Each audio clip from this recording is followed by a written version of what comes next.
अस्सलाम वालेकुम जी भाईजान, की हाल है? ठीक ठाक हो? बड़ी खास किस्म की ते बड़ी नायाब किस्म की मादी आई है जी, लैके आया मादी जनाब। मेरी हाई लैवल की मादी है, हर तरह की गारंटी है, अन्निया बच्चियां की गारंटी है, ते बहुत ही लैवल वाइज है माशाअल्लाह।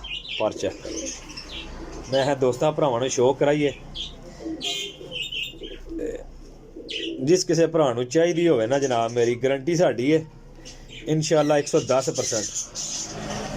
110% गारंटी है जी। ए माशाअल्लाह मादी दी अख चेक करो, पूरे रिंगां च, पूरे रिंगां च माशाअल्लाह चेक करो जी। माशाअल्लाह देखो पानी दी लच लच पिघलदी अख माशाअल्लाह, बड़े अच्छे मोहरे दी है।